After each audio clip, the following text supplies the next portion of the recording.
এই পৃথিবীর সবচেয়ে বড় ইনভেস্টর ওয়ারেন বাফেট বলেছেন, যতক্ষণ না আপনি এমন কোনো প্রসেস বের করছেন যেটা আপনি শুয়ে থাকলেও আপনার জন্য টাকা এনে দিবে, ততক্ষণ পর্যন্ত আপনি কখনোই ধনী হতে পারবেনই না। মানে আপনি সারা জীবন তো টাকা কামাতে পারবেন ঠিকই, কিন্তু ধনী হওয়ার স্বপ্ন আপনি দেখতে পারবেন না। তাই ওয়ারেন বাফেটের কথা মতে আপনার এমন কোনো ইনকাম সোর্স বের করতে হবে যেখানে আপনি উপস্থিত না থাকলেও আপনার টাকা আসতেই থাকবে।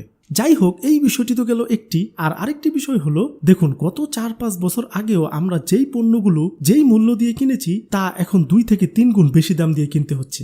এখন কথা হলো এর আসল কারণ কি, আর এই মুহূর্তে আমাদের আসলে কি করা উচিত। এর আসল কারণ হলো ইনফ্লেশন ইফেক্ট, যার কারণে সব কিছুরই না দাম বৃদ্ধি পেতে থাকে। এই ইনফ্লেশন ইফেক্টের কারণে আমাদের প্রয়োজনীয় নিডস এবং গুডসের দাম বৃদ্ধি পেতে থাকে, যার কারণে আমাদের পারচেজিং ভ্যালু না কমে যায়। মানে আমাদের টাকার মান প্রতি বছর কমে যাচ্ছে, যার প্রভাবে এমন একটি অবস্থা 8 থেকে 10 টাকার নিচে 1 কাপ চা বাইরে কিনে পান করা প্রায় অসম্ভব। যাই হোক, এখন তাহলে আমাদের কি করা উচিত। তো এমন একটি অবস্থায় আমাদের আসলে ইনভেস্ট করতে হবে। টাকা কখনোই ব্যাংকে ফেলে রাখা যাবে না। মানে টাকাকে কোনো না কোনো ওয়েতে এমন ভাবে কাজে লাগাতে হবে আপনার টাকা যেন টাকা এনে দেয়। এখন ইনভেস্টের কথা বললেই না আমরা বেশিরভাগ মানুষ ভয় পেয়ে যাই, আর এভাবে করে ভাবতে থাকি কোথায় না কোথায় ইনভেস্ট করব, আমার টাকা তো সব শেষ হয়ে যাবে। আবার অনেকের প্রশ্ন, টাকা আসলে কোথায় ইনভেস্ট করব যেই জায়গাটা সেফ এবং রিটার্নও ভালো পাবো। আর এই সকল কোশ্চেনের অ্যান্সার নিয়ে এই ভিডিওটি, মানে আপনার আসলে কোন জায়গায় ইনভেস্ট করা উচিত, ইনভেস্ট কি রকম হয়ে থাকে, এই বিষয়গুলো নিয়েই আমার আজকের এই ভিডিওটি। সবার প্রথমে আপনাকে এই জিনিসটি জানতে হবে, ইনভেস্টের দুটি কনসেপ্ট রয়েছে, একটি হচ্ছে রিস্ক আর আরেকটি হচ্ছে রিটার্ন। রিস্কে তখনই থাকতে হয় যখন আপনি না বুঝে কোনো একটি জায়গায় বা কোনো একটি বিজনেসে ইনভেস্ট করে ফেলেন এবং সেখানে আপনার টাকা নষ্ট হয়। আর রিটার্ন হলো সেই জিনিস, মানে আপনি জেনে বুঝে কোনো একটি সেফ জায়গায় আপনি টাকা ইনভেস্ট করেছেন এবং সেখান থেকে আপনার মিনিমাম কিছু না কিছু রিটার্ন আসছেই। ইনভেস্টমেন্ট 3 ধরনের হয়ে থাকে, high risk and high return invest, low risk and low return invest, medium risk and medium return invest. যেমন এফডি মানে ফিক্সড ডিপোজিট, যেখানে আপনার টাকা হারানোর কোনো সম্ভাবনা নেই। যেহেতু এটা লো রিস্ক এবং লো রিটার্ন ইনভেস্টমেন্ট, সেহেতু এখানে 5 থেকে 10% রিটার্ন পাওয়া যাবে, এর বেশি নয়। তবে এই ফিক্সড ডিপোজিটের ক্ষেত্রেও না অবশ্যই এই বিষয়টি খেয়াল রাখতে হবে, আপনার এমন কোনো ব্যাংকের আন্ডারে টাকা রাখতে হবে যেই ব্যাংকটি অবশ্যই গভর্নমেন্ট অ্যাপ্রুভড। আমরা অনেক সময় ভুল জায়গায় এই ফিক্সড ডিপোজিট করে ফেলি, এই জিনিসটি কখনো করা যাবেই না। এর পরের ইনভেস্টটি হলো গোল্ড ইনভেস্ট। স্বর্ণ এমন একটি সম্পদ যা খুব দ্রুতই দাম বেড়ে যায়, আবার অনেক সময় কমেও যায়। আর এটি হলো মিডিয়াম রিস্ক এবং মিডিয়াম রিটার্ন হিসেবে স্বর্ণে ইনভেস্ট করা যায়। গোল্ডের ক্ষেত্রে আবার 2 ধরনের রিস্ক হতে পারে।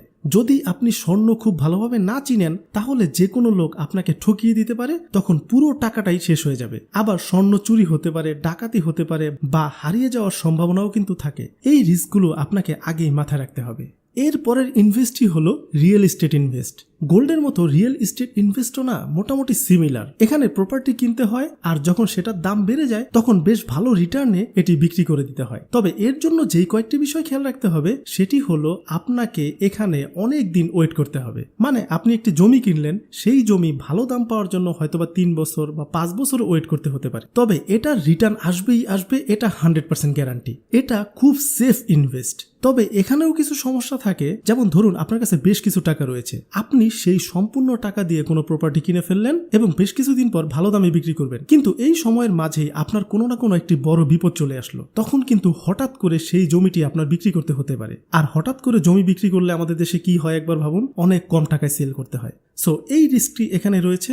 দ্বিতীয় রিস্ক হলো জমি জমার কাগজ খুব ভালোভাবে বুঝে নিতে হয়। দেখুন অনেক সময় এমন হয়, একই জমি একই ব্যক্তি অনেকজনের কাছে বিক্রি করে ফেলেছে, তখন কিন্তু সেই টাকাও তোলা যায় না, সেই জমিও পাওয়া যায় না। সো এই বিষয়টি মাথায় রাখতে হবে। আপনি যদি নিজে এইসব বিষয় ভালো বোঝেন, তাহলে আপনি নিজেই অ্যানালাইসিস করে কিনবেন। তা না হলে আপনার আশেপাশে আত্মীয় স্বজন, ভাই ব্রাদার যে এই বিষয়টা খুব ভালো বোঝে, তার হেল্প নিয়েই এই কাজটি করবেন, তার আগে নয়।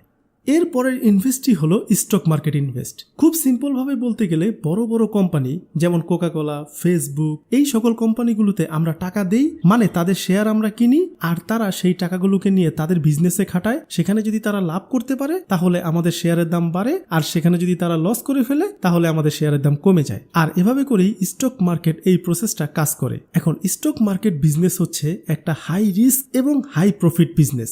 মানে স্টক মার্কেটে আপনি যদি ঢোকেন তাহলে খুব দ্রুত ধনী হয়ে যেতে পারেন, আবার খুব দ্রুত পথের ফকিরও হয়ে যেতে পারেন। এখানে সবচেয়ে বেশি যেই বিষয়টা খেয়াল রাখতে হবে সেটি হলো আপনার স্টক মার্কেট সম্পর্কে কতটুকু নলেজ রয়েছে। আমরা অনেক ভিডিওতে এই বিষয়টি শুনি, স্টক মার্কেটে ইনভেস্ট করলেই লাভ আর লাভ, তারপর নলেজ না নিয়েই সেই স্টক মার্কেটে ইনভেস্ট করে ফেলি, আর এরপরই হয় যত ঝামেলা। আপনি আপনার শহর বা আপনার এলাকায় দেখবেন হাজারো মানুষকে দেখবেন এই না বুঝে স্টক মার্কেটে ইনভেস্ট করে সব টাকা শেষ। তাই আপনার যদি স্টক মার্কেট সম্পর্কে পুরোপুরি নলেজ নেওয়ার আগ্রহ থাকে তাহলেই একমাত্র স্টক মার্কেটে নামুন, তা না হলে কখনোই নামবেন না।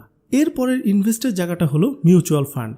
শেয়ার মার্কেট বিষয়টি যারা খুব ভালোভাবে বোঝেন না বা যাদের শেয়ার মার্কেটের এই পুরো প্রসেসটা শিখতে খুব কষ্ট হচ্ছে, তাদের জন্য বেস্ট জায়গা হলো মিউচুয়াল ফান্ড। কারণ মিউচুয়াল ফান্ড সেই সেম কাজটিই করে। আপনি পার্সোনালি টাকা দিয়ে শেয়ার কিনেন, আর মিউচুয়াল ফান্ড যেটা করে, আমরা যারা মিউচুয়াল ফান্ডে টাকা রাখি আমাদের সকল টাকাগুলো নিয়ে তারা সম্পূর্ণ প্রপারলি মার্কেট অ্যানালাইসিস করে সেই শেয়ারগুলোকে কিনে, মানে তারাও টাকা ইনভেস্ট করে বিভিন্ন কোম্পানিতে। এখন তাদের ক্ষেত্রে যেটা হয়, তাদের না অনেক জিনিয়াস মার্কেটার বসে রয়েছে তাদের অফিসে এই বিষয়গুলো অ্যানালাইসিস করার জন্য, আর এজন্যই দেখবেন মিউচুয়াল ফান্ড কখনোই লসে থাকে না। আর মিউচুয়াল ফান্ড স্টক মার্কেটের চেয়ে তুলনামূলক কম রিস্কি। তবে মিউচুয়াল ফান্ডের ক্ষেত্রে একটা বিষয় আপনাকে মাথায় রাখতেই হবে, আমাদের দেশগুলোতে অনেক ভুয়া মিউচুয়াল ফান্ড কোম্পানি রয়েছে যারা হাজারো মানুষের কাছ থেকে টাকা নেয় আর তারপর কদিন পর তাদেরকে আর খুঁজে পাওয়া যায় না। সো মিউচুয়াল ফান্ডে ইনভেস্ট করার আগে অবশ্যই সেই মিউচুয়াল ফান্ডটি কতটা ইথিক্যাল, গভর্নমেন্ট অ্যাপ্রুভ রয়েছে কিনা, তাদের হিস্ট্রি কি, মানে তারা কত বছর যাবত এই ব্যবসাটি করছে, কোন কোন কোম্পানি তাদের সাথে কানেক্টেড রয়েছে,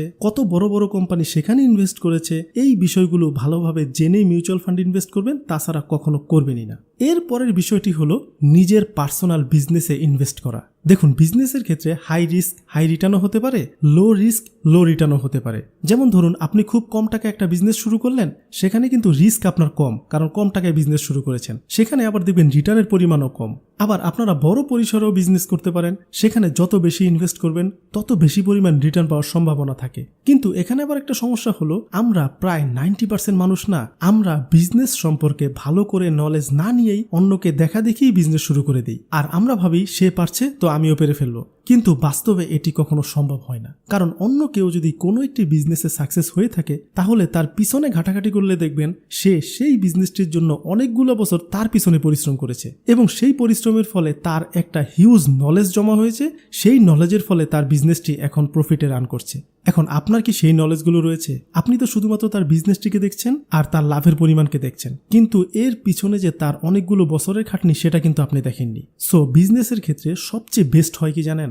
আপনি যেই বিষয়ে এক্সপার্ট আপনি সেই রিলেটেড বিজনেস করুন, তাহলেই ভালো হয়। আদারওয়াইজ আপনার যদি শেখার মন মানসিকতা থাকে তাহলে আপনি কোনো একটি বিজনেস খুব সূক্ষ্মভাবে শিখে নিন। অনলাইনে বিভিন্ন ধরনের কোর্স পাওয়া যায়, পাশাপাশি বিভিন্ন ধরনের বিজনেসের বই রয়েছে, ভিডিওতে ইউটিউবে রয়েছেই। এই বিষয়গুলো দেখে যদি শিখার মন মানসিকতা থাকে তাহলে আপনি বিজনেসে সাকসেস হবেন, এটা 100% গ্যারান্টি। সো বিজনেসও না একটা মোটামুটি high risk high return investment. এখন কথা হলো আপনি তাহলে কি করবেন? দেখুন, আপনি নিজের সাথে একবার চিন্তা করে দেখুন তো, আপনি কি আসলে খুব সেফ পজিশনে থাকতে চান? তাহলে যে কোনো ব্যাংকে ফিক্সড ডিপোজিট করে ফেলুন। যদি আপনার নলেজ নেওয়ার ইচ্ছা আপনার মধ্যে থেকে থাকে তাহলে আপনি স্টক মার্কেট অথবা নিজের বিজনেস শুরু করুন, যেখানে অনেক পরিমাণ জেনে বুঝেই তারপরে এইগুলা করতে হয়, তাছাড়া করা যায় না। আবার খুব সেফ পজিশনে থেকে হাই রিটার্ন যদি আপনি আশা করেন তাহলে অবশ্যই রিয়েল এস্টেটে বিজনেস করুন। যেমন ধরুন আপনার এলাকায় এমন কোনো জায়গা আপনি চয়েস করেন যেই জায়গাটা আপনি বুঝতে পারছেন আগামী কিছু বছরের মধ্যে তার পজিশন অনেক ভালো হয়ে যাবে এবং সেই জায়গাটা না অনেক দাম বেড়ে যাবে। তাহলে আপনি এই ধরনের জায়গা খুঁজতে থাকুন, অথবা এই ধরনের দোকান খুঁজতে থাকুন যেগুলো আপনি এখন কিনলে আগামী 5 বছর বা 10 বছরের মধ্যে ডাবল বা 3 গুণ বা 4 গুণ রিটার্ন আসবে। সো এখন আপনি আমাকে কমেন্টস করে জানান তো, কোন বিষয়টি আপনি আসলে করতে চান? বিজনেস, নাকি স্টক মার্কেট, নাকি গোল্ড কিনে রাখতে চান, নাকি রিয়েল এস্টেটে ইনভেস্ট করবেন, নাকি মিউচুয়াল ফান্ড, নাকি সবচেয়ে সেফ যেটা ব্যাংকে ফিক্সড ডিপোজিট করবেন? অবশ্যই কমেন্ট করে জানাবেন, আমি প্রতিটি কমেন্টসই পড়ার চেষ্টা করব।